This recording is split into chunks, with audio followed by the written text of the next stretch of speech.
Aleluia. Vamos ficar de pé, meus irmãos. Louvado seja o povo do Senhor, tem que ter alegria. Abra sua Bíblia, por favor. Salmo 126. Salmo de número 126.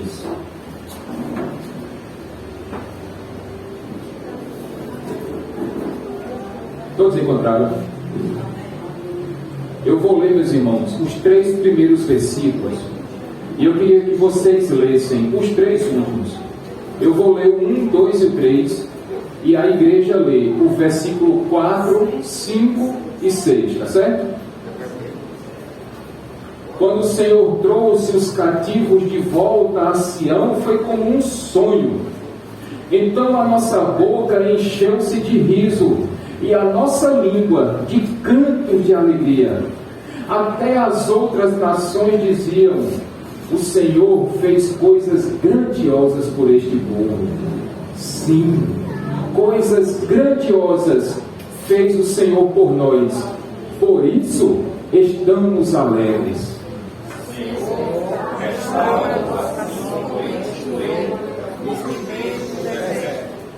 Aqueles que semeiam com armas, com cantos de alegria colherão. Aquele que está chorando com lança semente, voltará com canto de alegria trazer os seus feixes. Aleluia. Pai querido e santo, obrigado, porque certamente essa grande colheita que está aguardando, ó Deus, pelos ceifeiros. Nós sabemos, ó Deus, que há aqui homens e mulheres que têm colocado as 2 mãos no arado, que estão te servindo, ó Deus, com muita alegria, com muito zelo, com muita diligência. Por isso, Pai Santo, nessa noite em que nós nos reunimos, no dia que o Senhor separou para si próprio, para que o teu povo te louve, te honre, te exalte, para que o teu povo entregue as suas vidas como sacrifício vivo e agradável. Que o Senhor receba não apenas os nossos louvores, mas que o Senhor receba também as nossas palmas. Que o Senhor receba, ó Deus, a nossa alegria, mas acima de tudo, ó Deus, recebe o nosso culto. É assim que nós te pedimos, Pai Santo, e te agradecemos desde já, em nome de Jesus. Amém.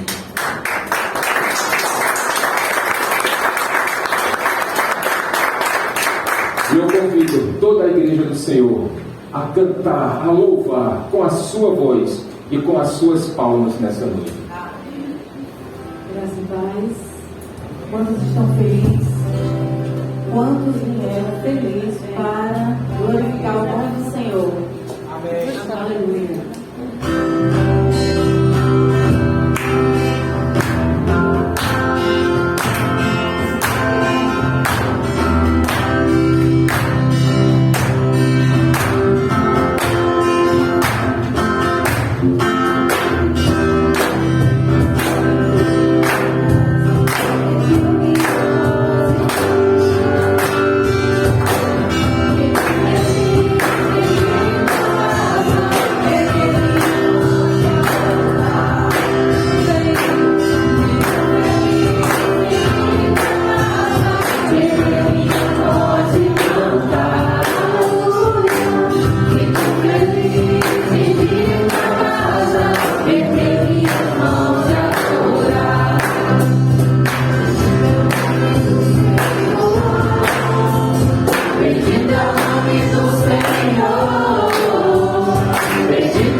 disse: alegrei-me com os que me disseram, vamos à casa do Senhor.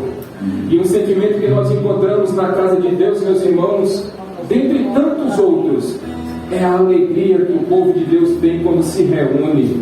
É a alegria de sabermos que todos estão aqui com o único objetivo de entregar o seu louvor, de entregar a sua vida, de entregar os dons e talentos que Deus tem fornecido a cada um, e que todos eles são usados em prol do reino de Deus. Aleluia.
Certa noite eu estava na casa de um queridíssimo irmão e ele passou um vídeo lá, e o som que as baleias emitiam e o som que as estrelas emitiam, e no final aquele vídeo que esse querido irmão passou dizia que até mesmo os astros louvam a Deus, os animais louvam a Deus.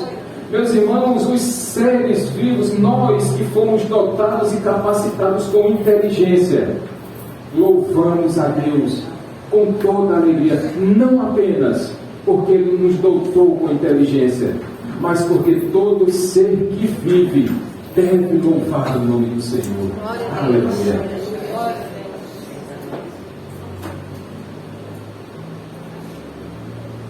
Se não for pra te adorar, para que eu nasci?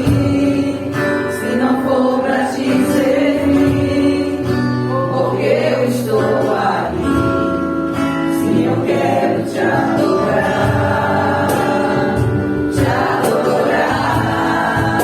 Senhor, estou aqui.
meus irmãos, qual o fundamento, qual o motivo de Deus ter criado o homem?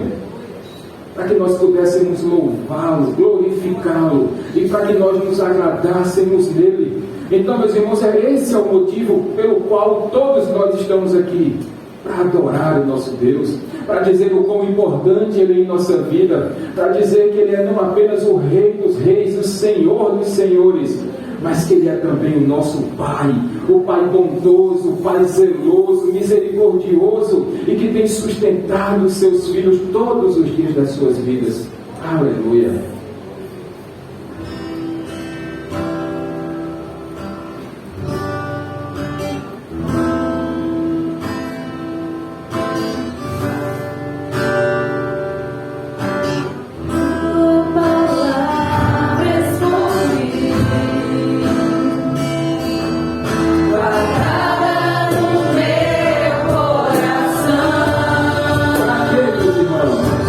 Pra eu não pecar.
Um dos elogios que o Senhor Jesus fez para uma daquelas 7 igrejas lá da Ásia Menor. E uma das recomendações ele disse: igreja fiel, guarde a minha palavra e não negue o meu nome. Por isso, meus irmãos, quando nós cantamos, Senhor, a tua palavra escondi, guardada no meu coração, que não seja apenas da boca para fora, mas que nós sejamos essa igreja que obedece e que ouve as palavras do nosso Senhor Jesus, quando ele disse: igreja, guarde a minha palavra, nunca, em tempo jamais, em tempo algum, negue o meu nome, permaneçam fiéis até o fim, e aqueles que permanecerem fiéis até o fim, estes receberão a coroa da vida. Glória a Deus. Feche seus olhos, por favor, e me acompanhe na oração que o Senhor Jesus deixa para a sua igreja. Pai nosso que estás nos céus, santificado seja o teu nome, venha a nós o teu reino, seja feita a tua vontade, assim na terra como nos céus. O pão nosso de cada dia dá-nos hoje, perdoa as nossas dívidas, assim como nós perdoamos os nossos devedores, e não nos deixes cair em tentação, mas livra-nos do mal, pois teu é o reino, o poder e a glória para sempre. Amém. Olha para a pessoa que está ao seu lado, deseja a paz do Senhor para ela, dá uma boa noite. Aí sim, aí você pode sentar tranquilo.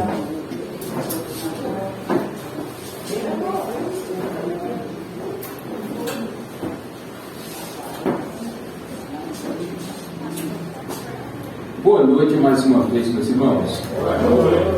Abra sua Bíblia, por favor.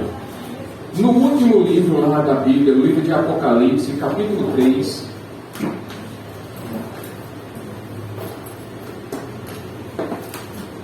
Dá para fazer a leitura dele? Eu prefiro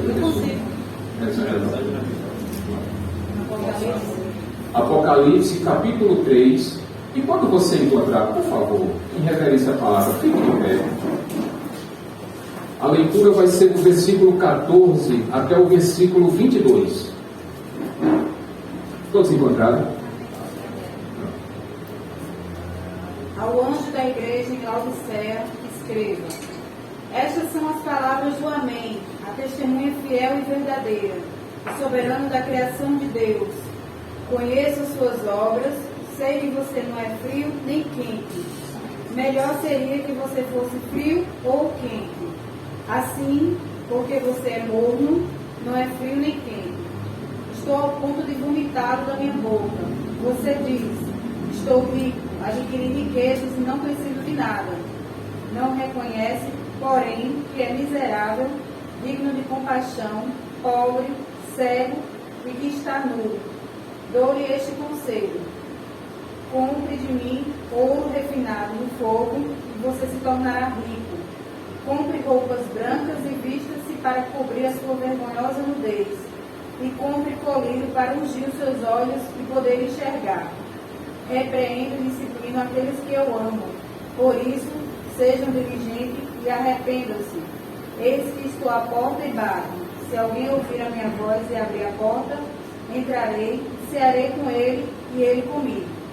Ao vencedor darei o direito de sentar-se comigo em meu trono, assim como eu também venci e sentei-me com meu Pai em seu trono. Aqueles que têm ouvidos, ouçam o que o Espírito diz às igrejas. Obrigado, Pai Santo, pela leitura da Tua Palavra. E que Teu Santo Espírito nos dê a iluminação necessária nessa noite, para que possamos entender o que a Tua Palavra tem para o nosso coração nessa noite. Que o Senhor nos ajude, nos capacite e nos dê a condição, ó Deus, de cumprirmos a Tua vontade, porque sabemos que ela é boa, perfeita e agradável. E assim te agradecemos, em nome de Jesus. Amém. Podem sentar, irmãos. Hoje nós estamos encerrando a série de mensagens sobre as 7 cartas que foram escritas às 7 igrejas da Ásia Menor, que nós encontramos aqui no livro de Apocalipse. Nós já expomos as 6 primeiras cartas. E hoje nós vamos expor essa última carta. Certamente a carta mais dura dentre todas as cartas que foram escritas a essas 7 igrejas. É interessante, meus irmãos, porque essa é a única igreja dentre todas que não recebe um elogio sequer. As outras, dessas 6 que nós já expomos, 4 receberam críticas e elogios. 2 receberam apenas elogios. Mas a igreja de Laodiceia é a única que recebe apenas críticas da parte de Cristo. Nós sabemos também que quem escreve essa carta é o apóstolo João, quando estava preso na ilha de Patmos. Nós vimos que João estava preso lá por conta da grande perseguição imposta pelo imperador Domiciano. Quando ele perseguiu os cristãos, ele construía grandes estátuas nas principais cidades, nas maiores cidades. E todos aqueles cristãos que não se curvassem perante a sua estátua teriam os seus bens tomados, teriam as suas casas tomadas, seus filhos seriam retirados do poder dos seus pais, o seu dinheiro seria retirado, o seu comércio poderia ser fechado, e inclusive esses cristãos que não dobraram e não dobrassem os seus joelhos poderiam inclusive serem perseguidos a ponto de serem mortos. Esse era o contexto de perseguição que aquelas igrejas da Ásia Menor estavam enfrentando naquele momento, finalzinho do 1º século. Então Jesus manda que João escrevesse essas cartas, e nós já vimos 6 e agora veremos essa última carta, a carta da igreja de Laodiceia. Mas assim como fizemos nas outras cidades, me permitam agora acrescentar informações acerca da cidade de Laodiceia. Essa cidade, meus irmãos, era uma cidade muito rica. Era tão rica, tinham muitos comerciantes ali, que aquela cidade ela foi destruída 2 vezes na sua história. Comecinho do 1º século, ela foi destruída por um grande terremoto. Depois, já na metade do 1º século, mais uma vez Laodiceia foi destruída.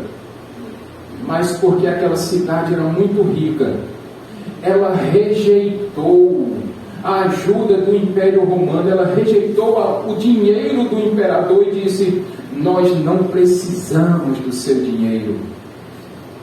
E de fato, tão rica era aquela cidade, mas também tão orgulhosa, que ela não quis uma ajuda e ela sozinha reconstruiu a sua cidade. Aquela cidade de Laodiceia também era muito conhecida porque lá existia uma espécie de uma lã negra que era muito valorizada naquela região. Também certamente por ser muito vendida e talvez por ser ela a dominante desse comércio dessa lã negra, muito dinheiro circulava também em Laodiceia. E tinha também uma outra característica nessa cidade, que havia ali uma espécie de indústria farmacêutica.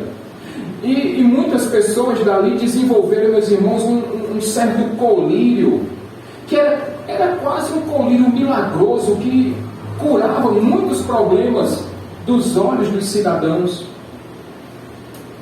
a ponto de muitas pessoas procurarem a cidade de Laodiceia, buscando tratamento para os seus olhos. E tudo isso fazia com que essa cidade se orgulhasse da sua riqueza, das suas características, do seu poder, da sua ostentação. Mas também Jesus vai dizer que nem tudo ali estava certo. E infelizmente, meus irmãos, a igreja de Laodiceia se deixou contaminar pelo orgulho, pela soberba e pela arrogância que existia naquela cidade.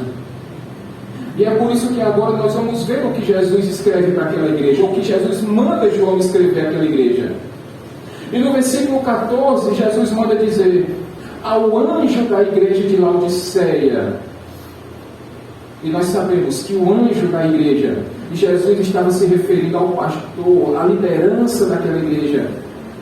E Jesus então diz: olha, ao anjo da igreja de Laodiceia, escreve aquele que é o Amém, a testemunha fiel e verdadeira, e aquele que é o soberano da criação de Deus. Em outras palavras, Jesus está dizendo: olha, vocês acham que soberano é o imperador de Roma? Não, o imperador, o soberano sou eu. E eu não sou apenas o soberano de um império, eu sou soberano sobre toda a criação, sobre todo o universo.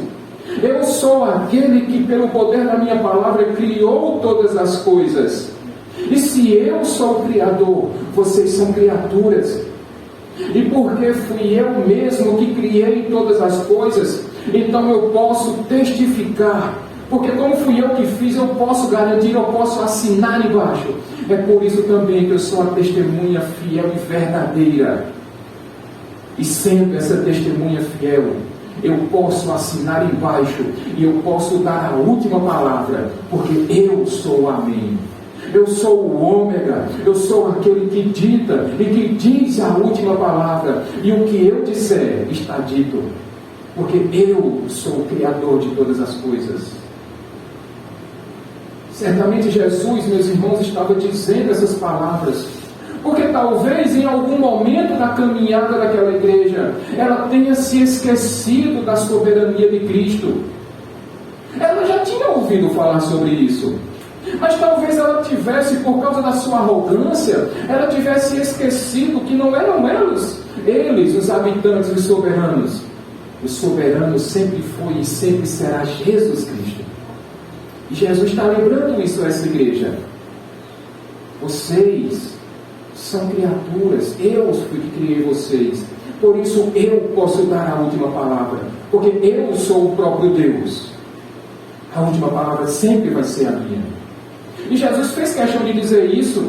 E depois que Jesus se apresenta para essa igreja, agora, sendo essa, meus irmãos, a carta mais dura que Jesus manda escrever, ele diz: olha, eu conheço as suas obras. Em outras palavras, eu sei o que vocês estão fazendo. Ou então eu sei o que vocês estão deixando de fazer. Eu conheço tudo, eu conheço também as outras igrejas, as quais eu escrevi as cartas. E se eu conheço as outras, eu que sou o Criador de todas as coisas, eu conheço as obras de vocês também. Então Jesus disse: eu sei que você não é quente nem frio. Quem dera você fosse quente ou frio. Assim, porque você é morno, nem quente e nem frio, eu estou a ponto de vomitar você da minha boca. Eita palavra dura da Bíblia, meus irmãos. Eu disse a vocês em certas pregações que Jesus se utilizava de características que ele encontrava nas cidades. E imagina porque Jesus está dizendo que aquela igreja não é quente nem fria. Porque próximo àquela cidade de Laodiceia, tinham ali duas cidades menores, menos influentes e menos importantes do que Laodiceia. Uma delas era uma cidade chamada Hierápolis. E nessa cidade havia ali fontes termais, fontes de água quente. E essas águas quentes, Rejane, ela tinha um poder medicinal, ela tinha um poder de amenizar algumas doenças. Alguém que já tenha visto aqui uma cidade aqui do estado de Goiás, chamada Caldas Novas, sabe que ali tem algumas fontes de águas termais e que é muito visitado por quase todo o Brasil. Eu até quando morava próximo lá com a Elisângela, uma vez eu chamei, ela disse: pô, nada, eu gosto de água fria. Eu digo: foi, perdeu. Mas perto dessa cidade de Hierápolis, tinha também uma outra cidade, essa mais conhecida por todos nós, que é a cidade de Colossos. E nessa cidade de Colossos tinha ali uma fonte de água fria, muito pura, muito saudável, muito boa para se beber. muito apreciada por todos. E Jesus se aproveita dessas duas características. Uma cidade menor que tinha água quente, outra cidade menor, mais próxima também de Laodiceia, que tinha água fria. E Jesus disse: ei, você que é tão importante, você não tem o que é essencial, o que é fundamental para a vida, que é água. As outras cidades pequenas têm, mas você não tem. As águas que chegavam na cidade de Laodiceia eram águas que vinham por alguns dutos, por alguns caminhos de degelos de locais próximos. Mas acontece que a água que chegava em Laodiceia chegava já morna, suja, impura, insossa, imprópria para consumo. E Jesus disse: olha, você não é nem quente nem fria. Antes você fosse igual a Hierápolis ou Colossos, que tem água quente ou fria, mas nenhuma e nem outra você tem. Em outras palavras, Jesus estava dizendo para aquela igreja: ei, você não tem serventia nenhuma no meu reino, você não anda fazendo nada de bom no meu reino. Aí eu me lembrei: água morna, meus irmãos, presta para beber? Alguém aqui resolve de manhãzinha acordar: eu vou tomar água morna hoje. Ou você toma logo uma água muito gelada, ou você toma aquela água natural que nós chamamos, que nem é quente, que não é quente, não é fria, não é morna, mas é em temperatura ambiente. E essa sim é agradável para bebermos. Mas Jesus está dizendo: porque você não é quente nem fria, mas porque você é morna. Você não tem serventia no meu reino. Você não anda fazendo nada de bom no meu reino. Meus irmãos, aquela igreja, ela vivia numa situação de ser morna. Ela nem influenciava para o bem, ela nem influenciava para o mal, a ponto de aquelas igrejas que viviam em grande perseguição. Em contrapartida, Laodiceia nem perseguida era. Ela nem influenciava e nem era influenciada. Ela nem dizia que sim nem que não. Não servia para nada, meus irmãos. Tantas outras igrejas sendo perseguidas porque permaneciam fiéis, e essa igreja nem para frente nem para trás. Eu me lembrei das palavras de Paulo quando ele escreveu a Timóteo. Ele disse: todos os que desejam viver piedosamente em Cristo Jesus serão perseguidos. Mas essa igreja não estava sendo perseguida.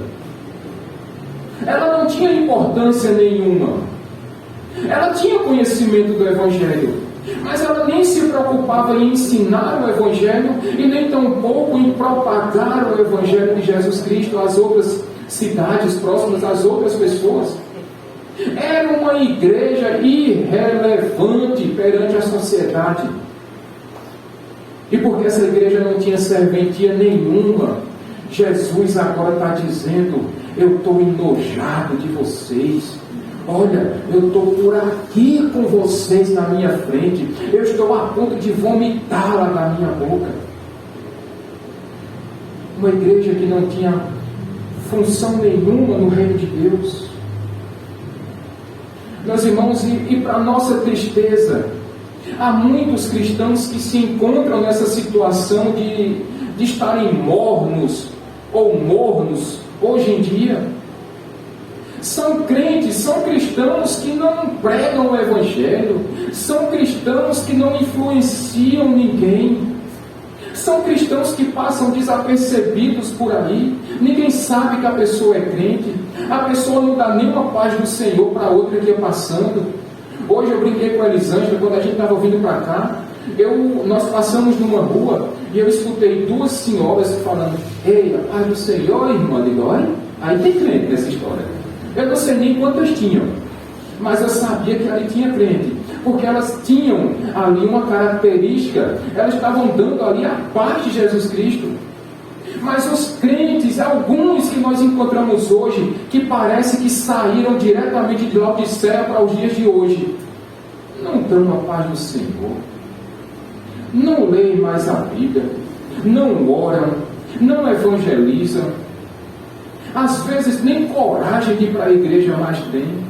não abrem a boca para louvar, não intercedem uns pelos outros. Parece aquela pessoa neutra, que nem, como se diz por aí, nem influi e nem contribui. São pessoas insossas. E Jesus disse para aquela igreja: eu estou enojado dessa neutralidade de vocês. Eu estou enojado de vocês serem como aquela água que vinha para lá de céu, aquela água morna, insossa, aquela água que não servia para nada. Eu me lembrei, meus irmãos, quando eu estava preparando essa mensagem, todo mundo aqui cozinha ovo em casa para comer, né? Ou não? Porque lá em casa a Alessandra cozinha ovo. O Vitor, eu sei que gosta de ovo. Mas vocês já prestaram para olhar aquela água que está cozinhando o ovo? Ela tem serventia para alguma coisa? Tem gosto? Cheiro? Viscosidade? Para que danado serve depois que a gente cozinha o ovo, aquela água? Só serve para jogar fora. E eu fiquei fazendo um paralelo, meus irmãos, que tem muito crente que hoje em dia parece água de cozinhar ovo. Serve para nada. Não faz diferença na sociedade. Dentro da igreja parece um estranho. É aquele tipo de crente, meus irmãos, que ele queria ter, se fosse um X-Men, queria ter uma capa de invisibilidade. É aquele tipo de crente que gosta de entrar mudo e sair para lá do Daniel, de dentro da igreja. É aquele crente que tem a unção do canto, mas que gosta de ficar num canto para ninguém vê-lo. E assim que termina o culto, ó, faz carreira para ninguém falar com ele. Ninguém conhece, ninguém sabe o nome, o que come, aonde vive, como se reproduz. A gente não conhece esse tipo de gente. E tem muitos desse jeito. E a esse tipo de crente Jesus está dizendo: vocês me deixam enojados. Quando eu vejo um crente desse jeito, de Jesus, eu tenho vontade de vomitá-los da minha boca. E não achasse pouco o que Jesus disse, ele ainda sobe mais um pouquinho o tom, meus irmãos. Porque quando chega no versículo 17, ele vai dizer: você diz, estou rico, adquiri riquezas e não preciso de nada. O tamanho do orgulho daquela igreja usa. Ela se achava tão poderosa, tão na sua arrogância, ela se achava tão importante, que ela dizia: eu sou rica, eu não preciso de nada, eu não preciso de ninguém. O comércio dos crentes daquela igreja ia de vento em polpa. A vida social daquela igreja era a mil maravilhas, ia tudo funcionando muito bem. Ela não precisava, ela olhava para aquelas outras igrejas que passavam perseguições, dificuldades, e diziam: Jesus, não se preocupe comigo não. Pode dar atenção a essas igrejas mais pobres, pode dar atenção a essas igrejas que estão sendo mais perseguidas, porque eu estou muito bem comigo mesmo e não preciso do Senhor. É como se aquela igreja estivesse dizendo para Jesus: olha, guarde o seu dinheiro para aquelas igrejas pobres, porque eu já tenho demais para mim e não preciso do seu sustento, Jesus. Eu sou uma igreja muito rica e eu não preciso da sua generosidade, Jesus, porque eu sou autossuficiente, eu me basto. O tamanho da arrogância e do orgulho que tomava conta do coração daqueles cristãos, a ponto de dizerem: nós não precisamos de Deus, nós nos bastamos, nós somos por nós mesmos e não precisamos de ninguém. E sabe qual é o diagnóstico de Jesus? Vocês não reconhecem que são miseráveis, dignos de compaixão, pobres, cegos e estão nus. Jesus, quando olha para a arrogância daquela igreja, ele diz: olha, vocês com todo esse dinheiro, mas vocês são mesmo miseráveis, porque esse dinheiro de vocês não serve para nada. Vocês se acham autossuficientes, mas na verdade vocês são mesmo dignos de compaixão. Vocês acham-se melhores do que os outros, mas vocês são pobres, cegos, vocês não conseguem ver a realidade. Vocês se acham muito influentes, mas vocês estão mesmo nus. Jesus, quando olha para o problema daquela igreja, ele diz: olha, eu tenho compaixão, eu tenho pena de vocês, porque esse orgulho de vocês está afastando vocês de mim. E aí então, meus irmãos, que depois que Jesus vê e observa e dá o diagnóstico dessa igreja, então agora o versículo 18, ele vai dar um conselho a essa igreja. Versículo 18, por favor, Exército. Dou-lhe este conselho: compre de mim ouro refinado no fogo, e você se tornará rico. Compre roupas brancas e vista-se para cobrir a sua vergonhosa nudez. E compre colírio para ungir os seus olhos e poder enxergar. Jesus diz: olha, eu vou dar um conselho para vocês, eu espero que vocês ouçam. Compre de mim ouro refinado no fogo, e aí sim vocês serão ricos. A ideia daqueles crentes, meus irmãos, era que por conta do grande comércio deles, eles estavam acumulando muito ouro e eles achavam que o ouro deles garantiria sossego, tranquilidade, ostentação.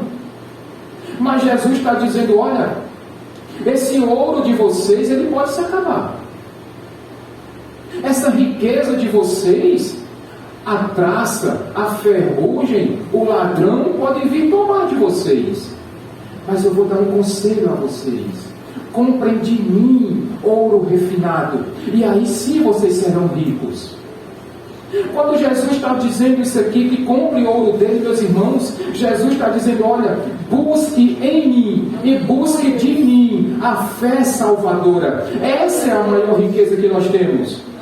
É aquela salvação que só pode ser dada por Jesus Cristo.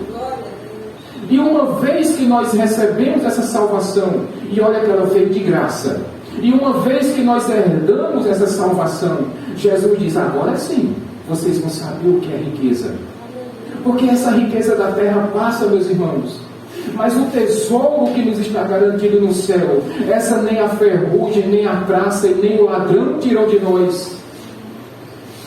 O verdadeiro tesouro, Jesus diz que está garantido na eternidade, está garantido nos céus. E esse que recebe esse verdadeiro tesouro, esse pode se considerar rico. A salvação dada por Cristo Jesus é a maior riqueza que nós temos, e nem todo o ouro desta terra é capaz de comprá-la para nós. Ela nos é dada de graça, e é por meio de Jesus Cristo. Esse mesmo Jesus que essa igreja estava rejeitando, Jesus disse: você quer ser rica? Busque em mim essa riqueza, essa fé salvadora, e aí sim você vai conhecer o que é ser uma pessoa rica de verdade. Ele continua dizendo: compre roupas brancas, e aí sim você vai poder cobrir a sua vergonhosa nudez. Aquela igreja se vangloriava porque tinha aquela lã negra que poderia fazer excelentes roupas que cobririam aquelas pessoas. Mas é como Jesus, quando ele repreendeu os fariseus, ele disse: olha, essa roupa de vocês, essa roupa exterior é como um sepulcro caiado. Essa brancura, ou essa branqueza, ou essa pureza que vocês demonstram exteriormente é mentirosa, porque por dentro vocês estão podres. Jesus está dizendo para aquela igreja: busquem em mim a verdadeira roupa, a roupa branca, porque essa roupa branca, meus irmãos, nós só adquirimos através da redenção que foi dada por Cristo Jesus, que cobriu a nossa nudez, que cobriu a nossa vergonha, que anulou o nosso pecado, que garantia a nossa vergonha. E Jesus diz: ei, compra de mim essa roupa, busque em mim a cobertura da sua vergonhosa nudez. E tem mais uma coisa: compre colírio para que vocês possam ungir os seus olhos e vocês possam ver. Provavelmente alguns crentes daquela igreja foram responsáveis pela fabricação daquele colírio que era quase milagroso. Mas Jesus disse: olha, mesmo vocês usando esse colírio, parece que vocês ainda continuam cegos. Porque os olhos de vocês podem estar vendo, mas pelos olhos da fé vocês não estão vendo nada. Vocês não estão vendo o orgulho de vocês, vocês não estão vendo a arrogância, a prepotência de vocês. Busquem o verdadeiro colírio para ungir os olhos de vocês. Aí sim, vocês verão que sem mim, vocês vão andar perdidos. Eita, meus irmãos. É triste porque Jesus está falando isso para uma igreja. Um certo comentarista disse: olha, antes Jesus estivesse dizendo isso para um monte de ateus que não conhecessem a palavra de Jesus. Porque quando um crente conhece a palavra de Jesus e mesmo assim precisa ouvir essas palavras duras de Cristo, é porque certamente essa pessoa está vivendo longe de Deus. É porque ela não entende que não dá para caminhar sem Cristo. Certamente essa igreja estava vivendo pelas suas próprias pernas, pela força do seu próprio braço. E Jesus está dizendo: isso tudo é um grande engodo, isso tudo é um grande engano. Busquem em mim isso tudo. E aí, diante de palavras tão duras, meus irmãos, ainda assim, o Senhor Jesus é aquele que é rico em graça, rico em misericórdia. E no versículo 19, o Senhor Jesus ainda assim vai demonstrar grande graça para com aquela igreja. Verso 19 da mensagem, por favor. Repreendo e disciplino aqueles que eu amo. Por isso sejam diligentes e arrependam-se. Mesmo aquela igreja, sendo talvez uma das piores igrejas que nós encontramos em toda a Bíblia, mesmo aquela igreja tendo um coração tão orgulhoso, tão soberbo, tão arrogante, ainda assim o Senhor Jesus diz: ei, eu vou repreender você, eu vou corrigir você, não porque eu queira destruí-la, mas é porque eu amo você. Mesmo você andando longe dos meus caminhos, mas eu vou puxar a sua orelha para saber que eu sou o seu Pai zeloso, e para que você entenda que a minha disciplina sobre você é para que você volte para os meus caminhos. Meus irmãos, alguém aqui já se sentiu moído por Cristo? Alguém aqui já passou pela experiência ou pela situação de se sentir moído por Deus? E se você já passou por isso, considere-se um afortunado. Porque Jesus disse que Deus repreende aqueles a quem Ele ama, aqueles a quem Ele trata como filho. E se Deus está moendo você, para que você não entre no inferno, é melhor que você seja totalmente quebrado por Deus, que você seja humilhado por Deus, mas que depois Deus lhe reconstrua, que depois Deus lhe regenere, que depois Deus lhe faça nova criatura, e você continue andando nos caminhos do Senhor. É um privilégio saber que Deus nos ama a tal ponto que não nos deixa entregues à nossa própria sorte, meus irmãos. E quando Jesus está puxando a sua orelha, entenda isso como um sinal de graça da parte de Deus. Porque se Ele simplesmente lhe abandonasse, lhe deixasse caminhar pelas próprias pernas, aí você ia ver o problema que você ia arrumar com a sua vida. Mas ainda assim, Jesus demonstra grande misericórdia, demonstra muito amor e muita graça por essa igreja. E não apenas Ele derrama graça, mas Jesus também faz um convite para aquela igreja. Versículo 20, Jesus vai dizer: eis que estou à porta e bato. Aquele que ouvir a minha voz e abrir a porta, eu entrarei, cearei com ele e ele comigo.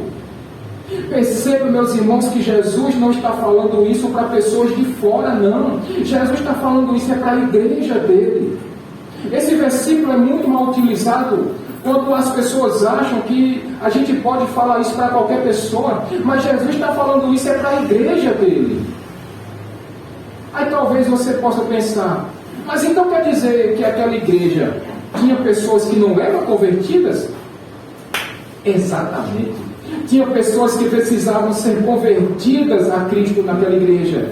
E Jesus está dizendo, se você ouvir a minha voz, se você ouvir o meu ó, e se você abrir a porta, e essa porta que nós entendemos, meus irmãos, como sendo um ato de arrependimento. Então, se você ouvir a minha voz e se arrepender dos seus maus feitos, então eu entrarei na sua casa e cearei com você e você comigo. Sabe, meus irmãos, precisamos nos arrepender dos nossos pecados. Precisamos ouvir a voz de Cristo quando Ele diz, corrija a sua vida, corrija os seus maus feitos, volte ao primeiro amor, volte a servir a Deus com zelo, com amor, com obediência. Mas acontece que quando a gente deixa de ouvir a voz de Cristo e a gente endurece o nosso coração e nós não nos arrependemos dos nossos pecados, então Jesus vai ficar sempre do lado de fora da nossa vida. Porque Jesus não arruma portas. E Jesus vai bater. E se você se arrepender e abrir as portas da sua vida, da sua casa, então você vai encontrar Jesus de braços abertos, dizendo, meu filho, eu vou ceiar com você, eu vou ter comunhão com você, eu vou ter convivência com você e você comigo. Precisamos ouvir mais a voz de Deus. E se nós nos arrependermos de verdade, então, meus irmãos, no versículo 21, o Senhor Jesus vai dizer que nós teremos uma recompensa. Porque no versículo 21, Jesus vai dizer, ao vencedor darei direito de se sentar comigo no meu trono, assim como eu venci e também me sentei no trono do meu Pai junto com Ele. As pessoas acham que riqueza são os bens que nós acumulamos. É evidente que a casa própria é o sonho de todos nós. E nós também, depois que adquirimos a nossa casa própria, nós pensamos no nosso transporte. Aí depois nós pensamos numa boa escola para os nossos filhos. Aí depois nós pensamos em uma comida melhor. Nós pensamos em roupas melhores, em calçados melhores. Mas tudo isso é passageiro e nada disso vai ser levado aos céus. A verdadeira riqueza, meus irmãos, nos está reservada no céu. Temos o dever, a obrigação de acumularmos esses tesouros de fato no céu. Porque lá ninguém roubará de nós. Lá ninguém tirará de nós. E aí sim, nós poderemos nos considerar ricos. Porque o privilégio de nos assentarmos no trono de Cristo junto com Ele, reinarmos com Ele, sermos co-herdeiros do reino de Deus junto com Jesus Cristo, essa é a maior riqueza que nós poderíamos ter em nossas vidas. E Jesus disse que isso só está reservado para aqueles que permanecerem fiéis, para aqueles que se arrependerem, para aqueles que voltarem a dar ouvidos, que abrirem as portas da sua vida, para que Jesus Cristo entre e ceie com eles. E finalmente Jesus termina essa carta dizendo, aquele que tem ouvidos, ouça o que o Espírito diz às igrejas. Em outras palavras, Jesus está dizendo, ei, presta atenção no que eu estou dizendo. Eu sei que muitas vezes o seu orgulho, a sua arrogância, a sua prepotência endurecem o seu coração. endurecem, fecham os seus ouvidos. Mas ei, Jesus está falando nessa noite. Arrependa-se. Volte aos bons caminhos. Não permita que você seja como aquela igreja de Laodiceia, que deixou de ter o Evangelho como referencial da sua vida, que deixou de ter o Evangelho como a luz que guiava e que iluminava os caminhos aos quais eles deveriam seguir. Mas que você arrependa-se, abra a porta e permita que a voz de Jesus adentre na sua vida e no seu coração, e que você passe a ter comunhão com Ele. Diego, por favor, meu querido, venha para cá, por favor. Você pode fazer um fundinho de violão aqui para a gente, por favor, só para finalizar. Ao finalizar, meus irmãos, essa carta tem algumas lições que nós podemos e devemos aplicar em nossas vidas. A primeira lição que nós devemos aplicar aos nossos corações nessa noite é que talvez você tenha ouvido essa mensagem e tenha pensado: eita, aquela pessoa devia estar ouvindo essa mensagem nessa noite.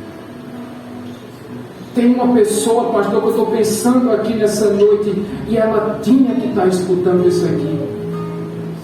Mas deixa eu dizer um negócio para você: essa mensagem não é para ela, não. Essa mensagem é para você. Porque se você está ouvindo essa mensagem essa noite, é porque Deus quis que você ouvisse. Então não pense que essa mensagem é para outra pessoa. Essa mensagem é para você. O convite de Jesus está dizendo: é para você. Abra a sua porta, ouça a voz de Jesus, e aí você vai ceiar com Ele e Ele com você. Sabe, uma segunda lição que nós tiramos desse texto, meus irmãos? Vocês estão ouvindo? Amém. Vou perguntar de novo. Vocês estão ouvindo alguma coisa agora? Porque eu tenho certeza que nesse exato momento é como se Jesus estivesse ali fora, ó. Ei, estou batendo na ponta do seu coração. Mas se você não abrir a porta da sua vida, do seu coração, da sua casa, eu não tenho condições de entrar nela. E se eu não entrar na sua casa, se eu não entrar no seu casamento, se eu não entrar na sua vida, eu não terei comunhão com você, eu não ceiarei com você, eu não perdoarei os seus pecados. Se você não se arrepender verdadeiramente, você nunca vai saber o que é verdadeiramente riqueza. Você nunca vai ver os tesouros que estão reservados para aqueles que são os vencedores, que se arrependeram, que voltaram os seus olhos para Cristo. Ouça a voz de Jesus batendo no seu coração nessa noite.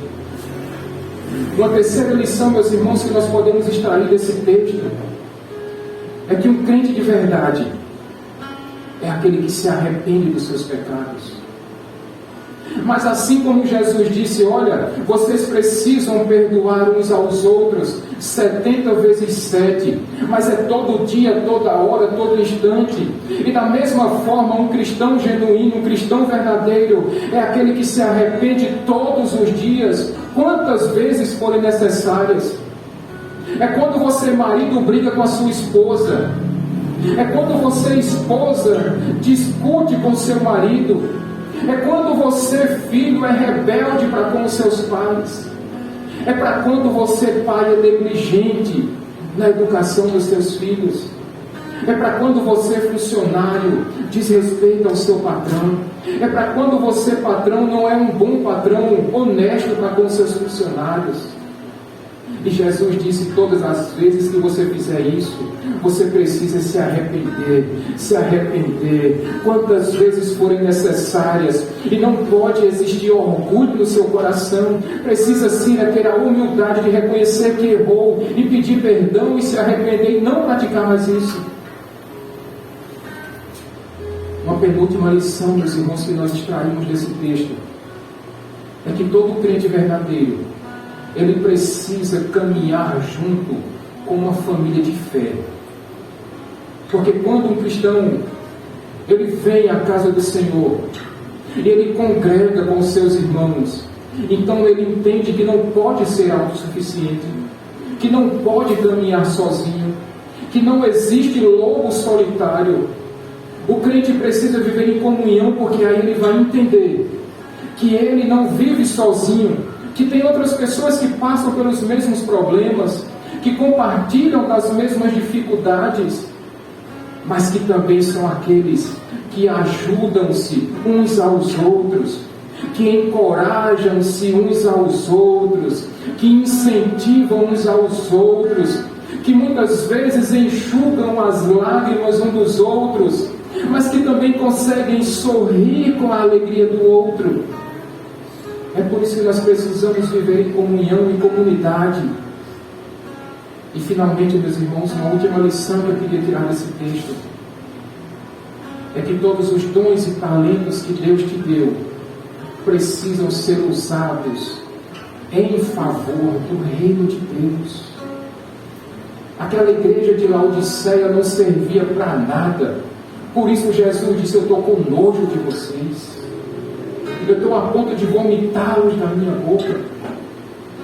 Por isso, meus irmãos, nessa noite, os dons e talentos que Deus te deu, que te capacitou, que te habilitou, precisam ser usados em prol do reino de Deus. Seja útil no reino de Deus. Seja, talvez não quente ou não frio, mas o que você não pode ser de jeito nenhum é morno. Porque foi por causa de ser morno que Jesus disse que ia vomitar aquela igreja na boca dele. Use os dons e talentos que Deus te deu. Não enterre-os em nome de Jesus. Eu sei, mas pastor, eu vou fazer o que? Eu não sei o que é que eu devo fazer. Aí deixa eu dar só um exemplo. Quando eu cheguei na igreja do Gás, eu já disse isso aqui várias vezes. Eu perguntei ao pastor Abílio: o que é que o cego pode fazer nessa igreja? Ele disse: eu não sei, mas nós vamos descobrir juntos. E a Elismar sabe aqui, a Andréia também sabe, a Elisângela, os setores, os departamentos da igreja que nós passamos, desde a salinha dos juniores até a recepção, até os guardiões,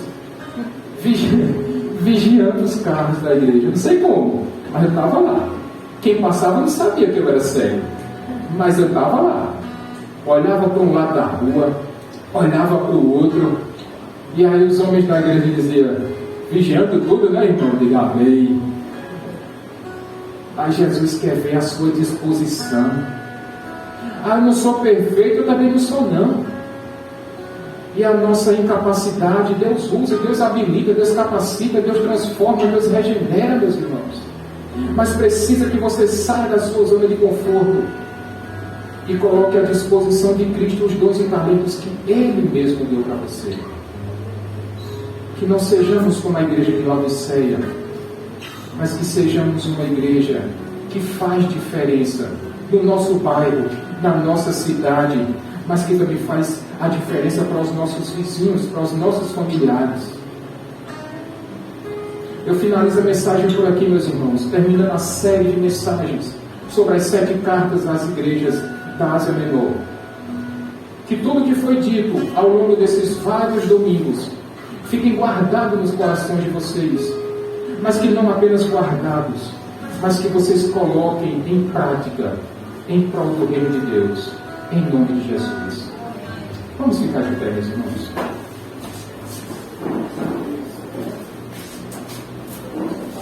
Enquanto o nosso irmão Davidson vai passar os elementos da Santa Ceia, eu queria que você avaliasse a sua vida. E o tema dessa mensagem é a pergunta que eu vou fazer nessa noite, nesse exato momento: morno, quente ou frio? Como você está nesse exato momento na casa de Deus? Esse é um momento para você avaliar a sua vida. E enquanto o nosso irmão vai passar os elementos da Santa Ceia, eu queria que você fizesse essa autoavaliação em sua vida, em nome de Jesus.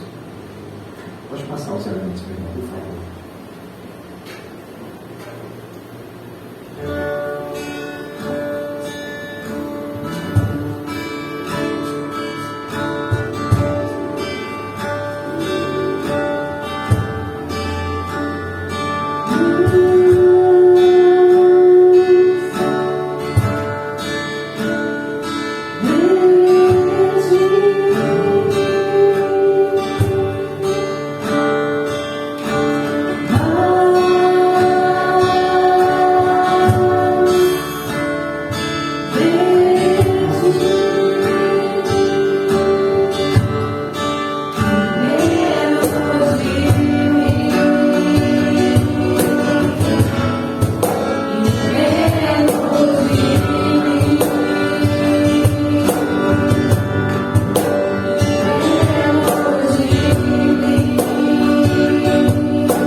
Todos receberam os alimentos? Ao pegar deste pão, meus irmãos, nós precisamos trazer à nossa memória que, assim como o Senhor Jesus, quando no começo dessa carta ele disse: estas são as palavras do Amém, da testemunha fiel e verdadeira, daquele que é o soberano da criação de Deus.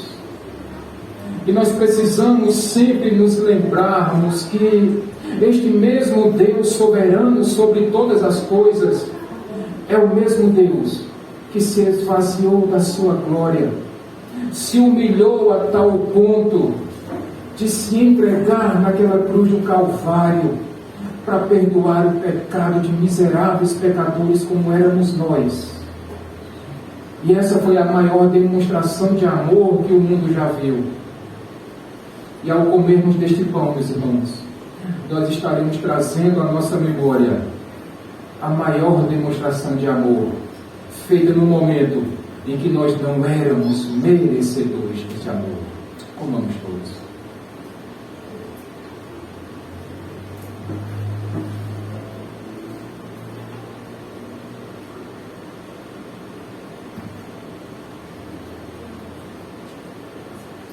Muito obrigado, ó Deus. Muito obrigado porque nós estamos vivendo, ó Deus, o período da graça, da misericórdia, do amor, do sustento, do livramento, do perdão. E não encontramos palavras, ó Deus, para dizermos, para expressarmos o tamanho da nossa gratidão a Ti, ó Deus. E da mesma forma, quando nós pegamos deste cálice, que para nós hoje tem um sabor suave, docinho, mas nós também lembramos que este mesmo cálice já esteve cheio, transbordante da ira de Deus. E Jesus Cristo tomou para si, bebeu até a última gota, ainda que ele não fosse merecedor, ainda que não fosse para ele, mas ele tomou sobre si as nossas enfermidades, e sobre si carregou as nossas culpas, os nossos pecados. E esse cálice, meus irmãos, que representa o símbolo da nova aliança.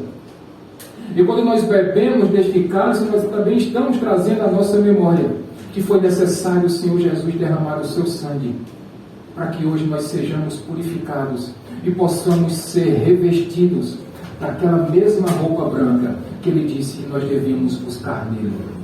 Bebamos todos.